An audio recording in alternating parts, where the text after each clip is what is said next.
Sun Risers Hyderabad ఇప్పుడు IPL 2026 సీజన్లో దూసుకుపోతుంది. అటు బ్యాటింగ్తో పాటు బౌలింగ్లో కూడా అనూహ్యంగా రాణిస్తుంది. అందుకే ఇప్పుడు ఐపీఎల్ పాయింట్స్ టేబుల్లో థర్డ్ ప్లేస్లో ఉంది. అయితే ఇప్పుడు మరొక ఇంట్రెస్టింగ్ మ్యాచ్ జరగబోతుంది. ఎస్ఆర్హెచ్తో ముంబై ఇండియన్స్ తలపడబోతుంది. ముంబై ఇండియన్స్కి ఈ మ్యాచ్ చాలా కీలకంగా మారబోతుంది. అలాగే ఎస్ఆర్హెచ్ కూడా, ఎందుకంటే టాప్ 4లో ఎస్ఆర్హెచ్ కంటిన్యూ అవ్వాలన్నా కూడా, అంతకు మించిన పై ప్లేస్కి వెళ్ళాలన్నా కూడా ఈ మ్యాచ్ ఎస్ఆర్హెచ్ కూడా చాలా కీలకం. తెలుసుకుందాం మనతో పాటున్నారు సీనియర్ స్పోర్ట్స్ అనలిస్ట్ వెంకటేష్ గారు. వెంకటేష్ గారు, good evening. Good evening Vijay. So మళ్ళీ తిరిగి ఎస్ఆర్హెచ్ తన ఫామ్ని కొనసాగిస్తుందా, లేదంటే ముంబై కాబట్టి, వాంకేడి కాబట్టి అక్కడ ముంబై తిరిగే ఉన్న హైదరాబాద్ని ఢీకొట్టి ఓడించే పరిస్థితి ఏమైనా ఉంటుందా? వాంఖేడేలో ముంబై గతంలో ఉన్నంత స్ట్రాంగ్ ఏం మనకు కనబడట్లేదు. వాంఖేడేలో కూడా వాళ్ళు ఓడిపోతున్నారు. ఈ సీజన్లో వాళ్ళకి ఎక్కడ కలిసి రావట్లేదు, ఏది కలిసి రావట్లేదు. ఆన్ పేపర్ చాలా బ్రహ్మాండంగా ఉంది టీం, కానీ పర్ఫార్మెన్స్ వైజ్ పూర్తిగా తేలిపోతున్నారు ముంబై. అందుకని ఐ థింక్ పెద్దగా బెంగపడాల్సిన పని లేదు. వరుసగా 4 మ్యాచ్లు గెలిచి మంచి ఊపిరి ఉంది ఎస్ఆర్హెచ్. మీరు ఇందాక చెప్పినట్టుగా బ్యాటింగ్తో పాటు బౌలింగ్ కూడా బ్రహ్మాండంగా ఇంప్రూవ్ అయింది. And Abhishek Sharma Mumbai conditions like చేస్తారు, ఎందుకంటే ముంబైలో ball will come on nicely onto the bat. Abhishek కానీ ఈవెన్ ఇషాన్ కిషన్ కానీ ముంబై కండిషన్స్ లైక్ చేస్తారు. And they are both are in great form.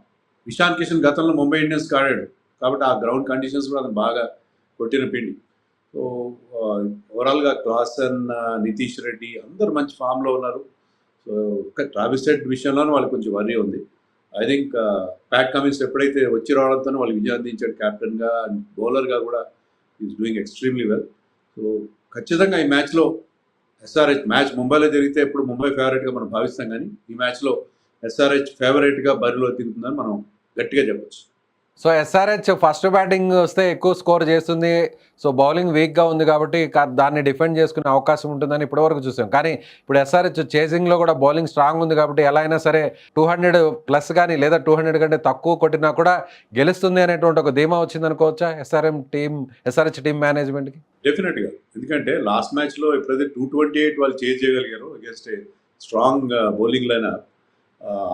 Rajasthan Royals bowling ఎంత బ్రహ్మాండంగా, జోఫ్రా ఆర్చర్, ఆండ్రే బర్గర్ లాంటి బౌలర్స్ ఉన్నా కూడా వాళ్ళని ఎదుర్కొని చేజ్ డౌన్ చేయడం, అది 4th highest chase in IPL history, 229 runs కొట్టడం.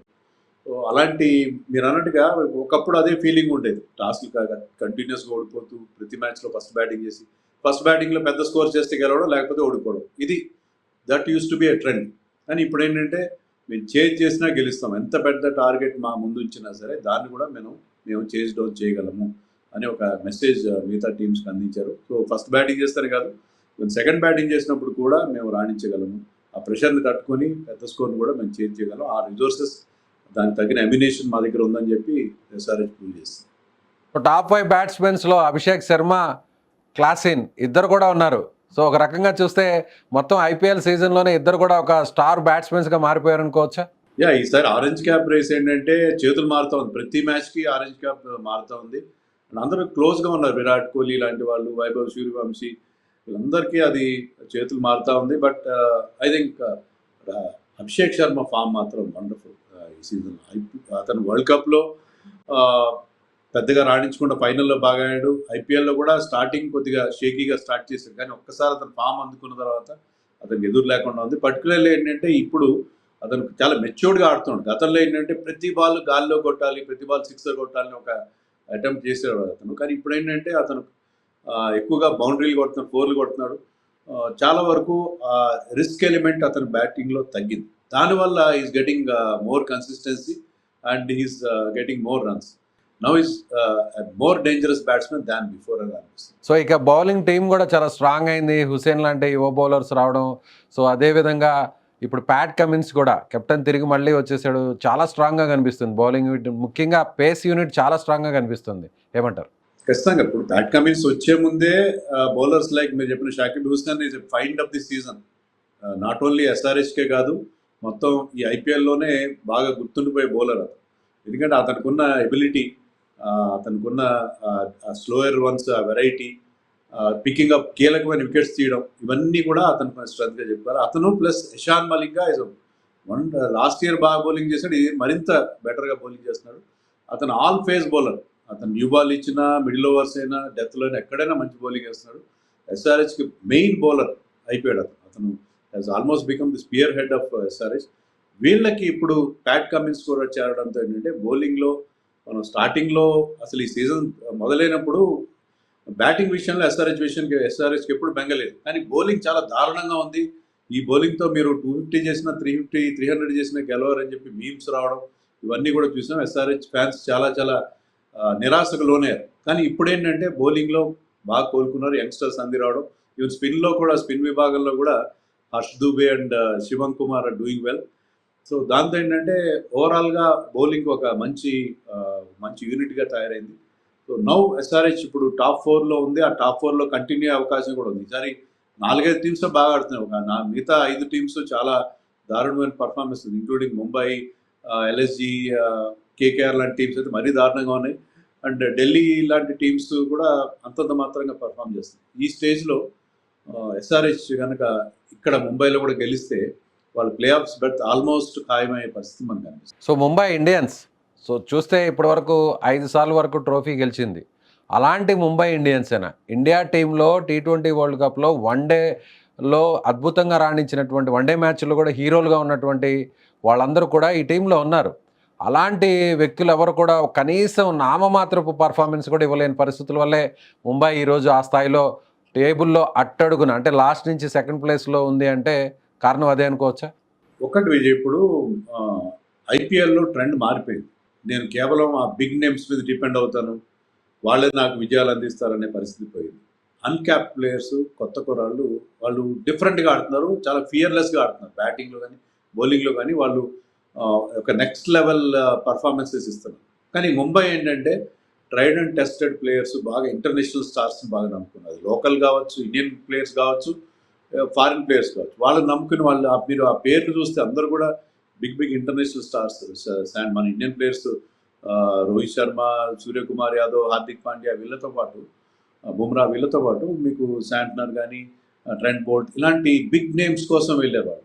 ఆ బిగ్ నేమ్స్ ఇప్పుడు అంత బాగా పర్ఫామ్ చేయట్లేదు ఫర్ వేరియస్ రీజన్స్. వాళ్ళు వరల్డ్ కప్ ఆడి అలసిపోవడం ఒక ప్రధానమైన కారణం. ఎందుకంటే మెంటల్గా, ఫిజికల్గా వరల్డ్ కప్లో ఆడి పర్ఫామ్ చేసి మళ్ళీ అదే లెవెల్ ఆఫ్ ఇంటెన్సిటీ ఇక్కడ మెయింటైన్ చేయడం చాలా మంది కష్టం. ముంబైకి వచ్చిన ప్రధానమైన కారణం ఏంటంటే టీంలో వాళ్ళ ముందు వరల్డ్ కప్ హీరోస్ ఉన్నారు. ఇండియా తరఫున ఆడిన వాళ్ళు, వేరే టీమ్స్ తరఫున ఆడిన వాళ్ళు కూడా. వాళ్ళందరూ ఏంటంటే బాగా అలసిపోయి ఉన్నారు. అందుకని వాళ్ళ నుంచి రావాల్సిన స్థాయి పర్ఫార్మెన్స్ రావట్లేదు. సో అలాంటి బిగ్ నేమ్స్ నమ్ముకోకుండా కొత్త కుర్రాళ్ళు, ఒకప్పుడు ముంబై ఏంటంటే ఈ టాలెంట్ స్కౌటింగ్ బాగా చేసి బుమ్రా, హార్దిక్ పాండ్యా, మార్కండి ఇలాంటి కొత్త ప్లేయర్స్ని, ఈవెన్ అశ్విని కుమార్ ఇలాంటి వాళ్ళందరినీ వాళ్ళు డిస్కవర్ చేసి వాళ్ళు ఇండియన్ టీం కూడా అందించారు. కానీ ఇప్పుడు ఏంటంటే వాళ్ళు ఎక్కువగా ఈ బిగ్ నేమ్స్ నమ్ముకోవడం, దానివల్ల వాళ్ళకి ఎక్కువ డ్యామేజ్ జరిగిందేమో నాకు అనిపిస్తుంది. ఎస్, ముంబై ఇండియన్స్కి సంబంధించి కూడా చూస్తే ప్రధానంగా రోహిత్ శర్మ స్టార్టింగ్ ఓపెనింగ్ బ్యాట్స్మెన్గా వచ్చి సక్సెస్ఫుల్గా రాణించడం వల్ల 50, 60s కొట్టడం వల్ల కూడా పవర్ హిట్ చేయడం వల్ల కూడా ముంబై ఇండియన్స్కి ఒక మంచి స్టార్ట్ వచ్చేది. కానీ ఇప్పుడు రోహిత్ మ్యాచ్ ఆడే పరిస్థితి కనిపించట్లేదు. అసలు వస్తాడా లేదా అనేటువంటి ఒక డౌట్ కూడా ఉంది. సో రేపు మ్యాచ్కి ఏమన్నా అందుబాటులో ఉంటాడా రోహిత్ శర్మ? ఇంకా మనకి సమాచారం లేదు, ఖచ్చితమైన సమాచారం రోహిత్ ఆడతాడా లేదనేది. ఎందుకంటే ఇదే కారణం ఏంటంటే ఈ సీనియర్స్ నమ్ముకుంటే ఈ సీనియర్స్ ఎక్కువగా ఇంజర్డ్ అవుతున్నారు. ఈసారి అదొక ఇంజరీ ప్రాబ్లం కూడా. ఈవెన్ లేటెస్ట్గా ఏంటంటే వాళ్ళకి మరొకటి మిషెల్ శాంట్నర్, చాలా రిలయబుల్ బౌలర్, ఎకనామికల్గా బౌలింగ్ మిషెల్ శాంట్నర్ కూడా రూల్డ్ అవుట్ అయిపోయాడు కంప్లీట్గా. సో ముంబైకి దెబ్బ మీద దెబ్బలాగా ఉంది, ఇంజరీస్ నుంచి కూడా వాళ్ళకి ఇబ్బంది లేదు. సో హార్దిక్ పాండ్యా ఫ్రస్ట్రేషన్ కూడా చాలా రీసెంట్గా ఎక్కువగా కనిపిస్తోంది. సో హార్దిక్ పాండ్యాకి సంబంధించిన కెప్టెన్సీకి సంబంధించిన ఫెయిల్యూర్ కూడా ఈ స్థాయిలో ఓడిపోవడానికి ఒక రీజన్ అనుకోవచ్చా? హార్దిక్ పాండ్యా క్యాప్టెన్సీలో మీరు అన్నట్టుగా ఫ్రస్ట్రేషన్ అతను టీం మీద కూడా చూపిస్తాడు. అది మనకు క్లియర్గా ఎవిడెన్స్ కనిపిస్తుంది. తన తోటి ఆటగాళ్ళ మీద అతను కొద్దిగా ఇరిటేట్ అవ్వడం ఇలాంటివన్నీ కనిపిస్తుంది. That is affecting even his personal form కూడా ఎఫెక్ట్ చేస్తుంది. ప్రెషర్లో ఉన్నాడు, ఎందుకంటే విక్టరీస్ రావట్లేదు, అతని పర్సనల్ ఫామ్ కూడా దానివల్ల దెబ్బతింది. ఆ ప్రెషర్ మనకి రిషబ్ పంత్ మీద కనిపిస్తుంది, హార్దిక్ పాండ్యా మీద కనిపిస్తుంది. ఎందుకంటే వాళ్ళకి ఎప్పుడైతే టీం బాగా పర్ఫామ్ చేయట్లేదో వాళ్ళ పర్సనల్ ఫామ్ కూడా డిప్ అవ్వడం అనేది మనం చూస్తున్నాం. హార్దిక్ పాండ్యా ఐ థింక్ ఆ ఫేజ్లో ఉన్నాడు. అది వాళ్ళకి ఒక 2 మంచి విక్టరీస్ వస్తే మళ్ళీ వాళ్ళు పుంజుకునే అవకాశం ఉంటుంది. బట్ నేను చెప్పినట్టుగా హార్దిక్ పాండ్యా కానీ మిగతా ప్లేయర్ సూర్యకుమార్ యాదవ్ అయితే going through a rough patch. వీళ్ళు బుమ్రా కూడా is not the same bowler that we have known him to be. So ఇదంతా వీళ్ళు వరల్డ్ కప్ ఆడిన తర్వాత అదే లెవెల్ ఆఫ్ పర్ఫార్మెన్సెస్ రావట్లేదని మనకు అనిపిస్తుంది. తిలక్ వర్మ అద్భుతంగా ఫామ్లోకి వచ్చాడు, సెంచరీ చేశాడు, తిరిగి ముంబై ఇండియన్స్ గాడిన పడింది. ఇంక వరుసగా ఎప్పటి సీజన్ లాగే స్టార్టింగ్ మ్యాచెస్కు ఓడిపోయినా కూడా so middle of the season నుంచి కూడా మళ్ళీ క్లిక్ అవుతుంది, మళ్ళీ టాప్ 4లోకి వెళ్తుందని అందరూ కూడా ఊహించారు. కానీ ఎక్కడా పరిస్థితి కనిపించట్లేదు. ఏమంటారు? అదే ఏదైనా వాళ్ళకి ఈ సీజన్లో కాస్త బాగా బ్రైట్ స్పాట్స్ అంటే తిలక్ వర్మ చేసిన ఒక అద్భుతమైన 100, తర్వాత అశ్విని కుమార్ కూడా మళ్ళీ అతనికి చాలా లేట్గా అవకాశం ఇచ్చారు. అది ఇచ్చినప్పుడు అతను కూడా మంచి బౌలింగ్ చేస్తున్నాడు, వికెట్స్ తీస్తున్నాడు. అది మినహా వాళ్ళకి ఎలాంటి వాళ్ళు పెద్దగా టేక్ అవేస్ ఏం పాజిటివ్స్ ఏం లేకుండా ఉన్నాయి. Tilak Varma is wonderful talent, దాంట్లో ఎలాంటి సందేహం లేదు. తిలక్ వర్మ లాంటి ఒక ప్లేయర్ మీ టీంలో ఉన్నాడంటే అతను టీమ్ మ్యాన్, టీంకి రిక్వైర్మెంట్ తగినట్టుగా ఆడతాడు. అంటే మీకు మిడిల్ ఓవర్స్లో పర్ఫార్మెన్స్ కాదు, మిడిల్ ఓవర్స్ ఇస్తాడు, మీకు టాప్ ఆటలు ఆడతాడు. ఎక్కడైనా ఆడి ఆ సిచ్యుయేషన్ తగిన బ్యాటింగ్ ఆడగల ప్లేయర్ అతను. అలాంటి ప్లేయర్ గురించి చాలా డౌట్స్ చాలామంది వ్యక్తం చేశారు, కానీ అవన్నీ కూడా పటాపంచలేలాగా ఒక అద్భుతమైన సెంచరీ చేశాడు. That remains one of the highlights of Mumbai Indians performance this season. So ముఖ్యంగా అక్కడ దొరికినటువంటి బ్రేక్, టైమ్అవుట్లో ఉన్నటువంటి ఆ టైంలో కెప్టెన్ హార్దిక్ ఇచ్చినటువంటి కౌన్సిలింగ్తో అప్పటి వరకు సో చాలా పేలవంగా ఆడినటువంటి తిలక్ వర్మ ఒక్కసారిగా అక్కడి నుంచి మారిపోయి సో పూనకం వచ్చినట్టుగా మొత్తం ఆ ఇన్నింగ్స్ని ఆడడం, సెంచరీ చేయడం చూస్తే సో అలాంటి పరిస్థితులు మళ్ళీ తిరిగి ముంబైకి ఏమైనా రావచ్చా రేపటి మ్యాచ్లో? మీరు అన్నట్టుగా కౌన్సిలింగ్ ఇచ్చాడా లేకపోతే ఏమైనా చివాట్లు పెట్టడా, మొత్తం అతనికి చాలా రోషం వచ్చింది, దాంతో అతను డిఫరెంట్ ప్లేయర్గా ఆడాడు. బట్ అలా కాదు, అన్ని సిచ్యుయేషన్లో ఆడాలి. సో అందుకని ఏ సిచ్యుయేషన్లో అయినా you should be able to play similar kind of self motivation అనేది చాలా ముఖ్యం. ప్లేయర్స్ తమను తాము మోటివేట్ చేసుకుని when you're in the middle you're almost alone, so you have to motivate yourself. So అలాంటి మోటివేషన్తో ఆడాలి. So bowling, Mumbai Indians main bowling కూడా చాలా బలహీనంగా మారిపోయింది. బుమ్రాకు ఒకప్పుడు కెప్టెన్ ఏ ఓవర్లో ఇచ్చినా కూడా సో పవర్ ప్లేలో ఇచ్చిన, స్లాగ్ ఓవర్స్లో ఇచ్చిన, ఎప్పుడు మిడిల్ ఓవర్స్లో ఇచ్చిన, ఎప్పుడు ఇచ్చినా కూడా వికెట్స్ ఈజీగా తీసేస్తాడు, రన్స్ అసలు చాలా కంట్రోల్ చేస్తాడు అనుకుంటున్నాం. కానీ ఎప్పుడైతే వైభవ్ సూర్యవంశీ ఫస్ట్ బాల్కి 6 కొట్టాడు అప్పటి నుంచి సో బుమ్రా డౌన్ఫాల్ అయిపోయాడు. ఎక్కడ కూడా ఆ పర్ఫార్మెన్స్ కనిపించట్లేదు. అసలు ముంబైలో ఉన్న బుమ్రా ఇతనేనా అనే విధంగా కూడా ఫ్యాన్స్ అందరూ కూడా నిరుత్సాహపడుతున్నారు. బౌలింగ్ కూడా చాలా దారుణంగా మారిపోయింది. ఏమంటారు? Bumrah is not bowling badly నన్ను అడిగితే, కానీ ఏంటంటే అతనికి అదర్ ఎండ్లో ప్లేయర్స్ బౌలర్స్ రన్స్ లీక్ చేయడంతో బుమ్రా ఎఫెక్టివ్నెస్ ఆటోమేటిక్గా తగ్గుతూ వస్తుంది. వాళ్ళు ఏంటంటే they have believed in players like Trent Boult, Shardul Thakur, Deepak Chahar, ఇలాంటి ఇంటర్నేషనల్ ప్లేయర్స్ ఎవరైతే ట్రైడ్ అండ్ టెస్టెడ్ బౌలర్స్ని వాళ్ళు నమ్ముకున్నారు. వాళ్ళు ఎవరు కూడా సరిగ్గా పర్ఫామ్ చేయలేదు. అల్లా గజన్ఫర్ కూడా ఆఫ్ఘనిస్తాన్ నుంచి ఏరుకోరి తెచ్చుకున్నారు లాస్ట్ సీజన్లో. ఈ సీజన్లో అతని గురించి చాలా ఇంట్రెస్ట్గా అతను తెచ్చుకున్నారు, కానీ అతను ఆఫ్ లైట్ కొద్దిగా బాగానే పర్ఫామ్ చేస్తున్నాడు. స్టార్టింగ్లో అతను కూడా డిసప్పాయింట్ చేశాడు. సో ముంబైకి బౌలింగ్, బ్యాటింగ్ ఏది కూడా కలిసి రాని పరిస్థితి ఉంటుంది. ఈవెన్ క్యాచ్ కూడా ఎక్కువ వదిలేస్తున్నారు. ఫీల్డింగ్లో కూడా చాలా ఫంబుల్స్ కనిపిస్తారు. Something is drastically wrong with the team. ఈ సీజన్ మొత్తంలో వాళ్ళ పర్ఫార్మెన్స్లో ఆ లెవెల్స్ ఆఫ్ పర్ఫార్మెన్స్ చాలా దారుణంగా పడిపోయినాయి. ఎస్. సో ముంబై అనగానే ఒక బ్యాటింగ్ పిచ్ అంటారు.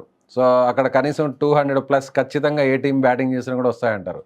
అభిషేక్ శర్మ లాంటి ఫామ్లో ఉన్న బ్యాట్స్మెన్కి ఆ గ్రౌండ్లో ఒకవేళ ఖచ్చితంగా సెంచరీ చేసే ఛాన్స్ మళ్ళీ కూడా వచ్చిందనుకోవచ్చు. Klaasen, so Nitish Kumar Reddy, ఇలా అందరూ చూసినా కూడా, ఎటు చూసినా కూడా అద్భుతమైన ఫామ్లో అందరు ఉన్నారు. సో మళ్ళీ ఒకవేళ ఫస్ట్ బ్యాటింగ్ వస్తే 250+ రావడం ఖాయం అనుకోవచ్చా? ఇప్పుడు ఏంటంటే ఏది అలా మనం ఖచ్చితంగా చెప్పే పరిస్థితులు లేవు. ఎందుకంటే మనం మొన్న ఢిల్లీలో చూసాం. శనివారం రోజు ఢిల్లీలో జరిగిన మ్యాచ్లో రెండు టీమ్స్ కలిసి 530 రన్స్ చేశారు. 264 ఒకళ్ళు చేస్తే దాన్ని చేజ్ డౌన్ చేసి 265 చేశారు. అదే ఢిల్లీ ఫిరోజ్ షా కోట్లా గ్రౌండ్లో 2 రోజుల తర్వాత మండే రోజున ఢిల్లీ క్యాపిటల్స్ 75గా ఆల్అౌట్ అయ్యారు. సో ఎప్పుడు ఏ పిచ్ ఎలా బిహేవ్ చేస్తుంది అనేది ఈసారి ఐపీఎల్లో మనం చెప్పలేకుండా ఉన్నాం. జనరల్లీ ముంబై చాలా బ్యాటింగ్ ఫ్రెండ్లీ కండిషన్స్ ఉంటాయి. అయితే ఇనీషియల్గా మీకు న్యూ బాల్తో బాల్ స్వింగ్ అవుతుంది, ఎక్స్ట్రా బౌన్స్ ఉంటుంది రెడ్ సాయిల్ మీద అని మనకు తెలుసు. కానీ మనం చెప్పలేం, ముంబైలో కూడా we can have a bowler friendly pitch. కానీ ఇన్ జనరల్ మీరు అన్నట్టుగా బ్యాటింగ్ ఫ్రెండ్లీగా ఉంటుంది. అండ్ ఎస్ఆర్హెచ్ బ్యాట్స్మెన్ ఎప్పుడైతే బ్యాటింగ్ ఫ్రెండ్లీ కండిషన్స్ ఉంటాయో వాళ్ళు రెచ్చిపోయి ఆడే అవకాశం ఉంటుంది. మీరు అన్నట్టుగా అందరూ ఫామ్లో ఉన్నారు. Everybody almost all top 4 or 5 are in very good form. Team బాగా సెట్ అయింది. మీకు టీంలో కూడా ఏం మార్పులు చేయాల్సిన అవసరం లేదు, పర్ఫెక్ట్గా సెట్ అయింది. ఈవెన్ ప్యాట్ కమిన్స్ కూడా రావడంతో అతను బ్యాటింగ్ కూడా బాగా చేయగలడు. లోయర్ మిడిల్ ఆర్డర్లో అతని బ్యాటింగ్ కూడా పెద్ద ప్లస్ అవుతుంది. అలాగే మీకు శివాంగ్ కుమార్ కానీ, హర్ష్ దుబే కానీ, they also can bat. So they bat very deep. గతంలోలా కాకుండా వాళ్ళకి బ్యాటింగ్లో కూడా డెప్త్ అనేది ఏర్పడింది కాబట్టి SRH can fancy their chances batting unit as well.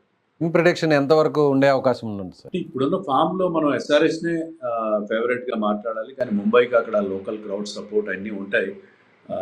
And Rohit Sharma ఆడితే అదొక అడిషనల్ అడ్వాంటేజ్ అవుతుంది. Rohit Sharma always does well in Mumbai conditions. 55% winning chances for SRH in this match. So chasing చేసే టీంకి అనుకూలంగా ఉండే పరిస్థితి ఉంటుంది. Mumbai always been chasing ground. Chasing ఎందుకంటే మీరు ఎంత పెద్ద టార్గెట్ అంటే మీరు ఫస్ట్ బ్యాటింగ్ చేస్తే అది ఒకవేళ బ్యాటింగ్ ఫ్రెండ్లీ ఉందనుకోండి, ఎంత టార్గెట్ పెట్టాలి మీకు అర్థం కాదు. దానివల్ల మీరు ఓవర్ అగ్రెసివ్గా వెళ్తే వికెట్లు పడే అవకాశం ఉంది. అలా కాకుండా సెకండ్ బ్యాటింగ్ చేసినప్పుడు కండిషన్స్ పెద్దగా మారవు కాబట్టి చేజింగ్కి అనుకూలంగా ఉంటుంది. అది ఇనీషియల్గా బాల్ కూడా మూవ్ అవుతుంది. ఫస్ట్ బ్యాటింగ్ చేసే వాళ్ళకి కొంత ఇబ్బంది ఎదురవుతుంది ఫాస్ట్ బౌలింగ్ ఫేస్ చేయడం. So Mumbai always second batting వాళ్ళకి అడ్వాంటేజ్ ఉండే గ్రౌండ్ కాబట్టి డ్యూ ఫ్యాక్టర్ కూడా ఉండే ప్రమాదం ఇప్పుడు ఉంటుంది. So I think toss A captain గెలిచినా కూడా మొదట బౌలింగ్ చేసే అవకాశం. Right sir, thank you sir, thank you so much. So ఇది సీనియర్ స్పోర్ట్స్ అనలిస్ట్ వెంకటేష్ గారు చెప్తున్నట్టుగా రేపు జరగబోతున్నటువంటి ఎస్ఆర్హెచ్ ముంబై ఇండియన్స్ మ్యాచ్ చాలా కీలకంగా మారబోతుంది. అందులో ముంబైలో జరిగే మ్యాచ్ కాబట్టి బ్యాటింగ్కి ఫ్రెండ్లీగా ఉండేటువంటి పిచ్ కాబట్టి సో భారీ స్కోర్లు కూడా వచ్చే అవకాశం ఉంది. సో ఎస్ఆర్హెచ్ ప్లే ఆఫ్లోకి వెళ్ళాలి అంటే మాత్రం ఖచ్చితంగా ఈ మ్యాచ్లో గెలిస్తే చాలా ఈజీగా ప్లే ఆఫ్స్కి వెళ్ళే అవకాశాలు ఉంటాయి. ఇక ముంబై ఇండియన్స్ తన ఆశల్ని ఇప్పటికీ కూడా సజీవంగా ఉంచుకోవాలంటే ఈ మ్యాచ్లో చావో రేవో తేల్చుకోవాల్సినటువంటి పరిస్థితి. చూద్దాం మ్యాచ్ ఎంతవరకు అటు ఎస్ఆర్హెచ్కి అనుకూలంగా మారుతుందో లేదో. సో మీ అభిప్రాయాన్ని కామెంట్ రూపంలో తెలియజేయండి. Thank you.